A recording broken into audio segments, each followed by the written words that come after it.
They say silence is golden, but for Amaka, it was a weapon. Welcome back to the channel. Today's story proves that you should never mistake a woman's patience for ignorance. Before we dive into this web of lies and luxury, hit that subscribe button and turn on notifications. You won't want to miss how this one ends. The humid air in their Surulere apartment was thick with the smell of cheap kerosene and Chidi's entitlement. For 5 years, Amaka had played the part of the struggling wife. She wore faded Ankara, haggled for tomatoes at the market, and watched Chidi hustle with nothing to show for it. "Amaka, the light has been cut again," Chidi barked, opening his wallet and checking for money he didn't put there. "What did you do with the money I gave you?" Amaka didn't flinch. She didn't tell him that the money he gave her barely covered a crate of eggs. She didn't tell him that while he slept, she was closing multi-million naira real estate deals on her silent laptop. To the world, she was a quiet tailor. In reality, she was the ghost of Lagos real estate. She had kept her wealth secret, waiting for the day Chidi would prove he loved the woman, not the wallet. The breaking point was a Tuesday. Chidi left his phone behind. A message popped up. "Baby, the reservation at Shiro is for 8 p.m. Hope you're bringing the Rolex today." Amaka's heart turned to ice. She tracked the phone. She didn't find Chidi at an interview. She found him at a luxury lounge in Victoria Island, laughing with a woman named Tega.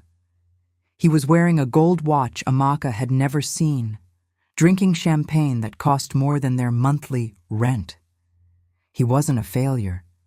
He was a parasite, feeding off her sacrifices to fund a double life. Amaka didn't scream. She went to her tailoring shop, a private office in Ikoyi. "It's time," she told her lead counsel. The revenge was a slow burn. She planted a headhunter to contact Chidi. She offered him the position of managing director at Apex Logistics, a company she secretly owned. Chidi, blinded by greed, fell for it. He told Amaka he was leaving for a business trip to finalize a deal, but he was actually planning to move Tega into a new apartment using his signing bonus. The morning of his inauguration, Chidi arrived at the Lekki skyscraper in a rented suit. He walked into the boardroom, teeth flashing in a practiced smile. But the chair at the head of the table was turned away. "Welcome, Chidi." A voice chilled the room. The chair spun around. There sat Amaka. No faded wrapper, no smell of kerosene. She was draped in $5,000 worth of silk, her eyes sharper than a scalpel. Beside her was a mountain of evidence, his secret bank statements, photos of his affairs, and a bill for every kobo he had stolen from their household fund.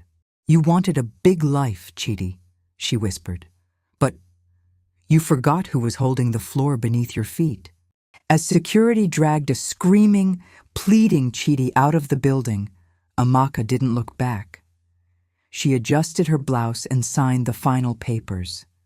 She hadn't just taken his job, she had erased his future. Betrayal is an expensive debt, and Amaka just collected the interest with a heavy hand.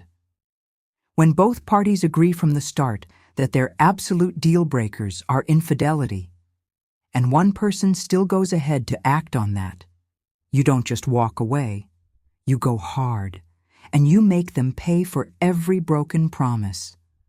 Amaka didn't just break Chidi, she reclaimed her life. What would you do if you found out your partner was living a double life on your dime? Would you walk away quietly? Or would you make them pay like Amaka did? Let us know your thoughts in the comments below. If you loved this story of justice and revenge, Hit that like button and share this video with someone who needs to hear it. Until next time, keep your secrets close and your eyes wide open.